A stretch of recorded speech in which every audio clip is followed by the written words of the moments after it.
विधानसभा निवडणुकीचे निकाल वेगवेगळ्या कारणांनी लक्षवेधी ठरले असले तरी या निकालातून वंचित बहुजन आघाडीचा मोठा फटका मवियाला बसलेला दिसतोय।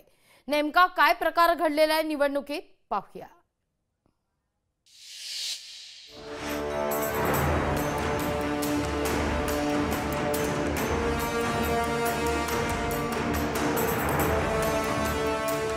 तेवीस तारखेला विधानसभा निवडणुकीचे निकाल जाहीर होताच सर्वांनाच मोठा धक्का बसला।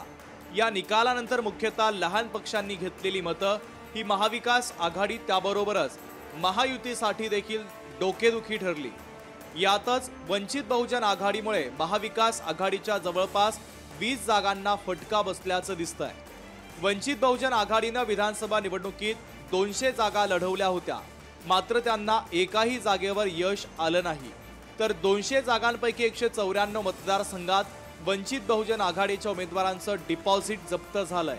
दरम्यान वंचित बहुजन आघाडीनं मतांचं विभाजन करण्यासाठीच निवडणूक लढवली असल्याचा आरोप ठाकरेंच्या शिवसेनेचे नेते अंबादास दानवे यांनी केला आहे। वंचित काय मत खाण्यासाठी समोरचं सीट पाडण्यासाठी उभं असणारं संघटन असतं, जिंकण्यासाठी लढतच नाही, ते कोणाला तरी पाडण्यासाठी उभं राहत असतात।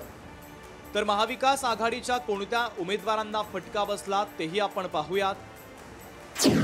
संदीप नाईक, सतीश चव्हाण, राजेश टोपे, राहुल मोटे, राजेंद्र शिंगणे, फहाद अहमद या उमेदवारांचा पराभव झाला। विधानसभा निवडणुकीत महायुतीनं अभूतपूर्व यश मिळवलं।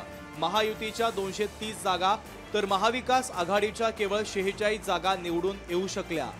यात वंचित बहुजन आघाडीनं घेतलेल्या मतांच्या टक्केवारीत 20 जागांचा थेट फटका महाविकास आघाडीला बसला।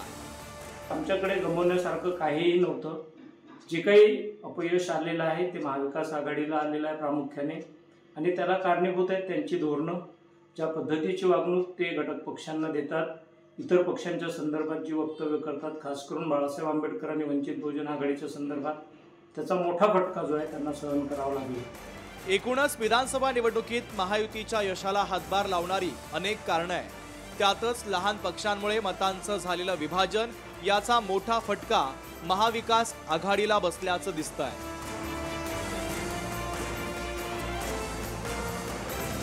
वंचित बहुजन आघाडीने ज्या विधानसभा निवडणुकीमध्ये 200 जागा लढवल्या, मात्र त्यांचा एकही उमेदवार निवडून आला नाही।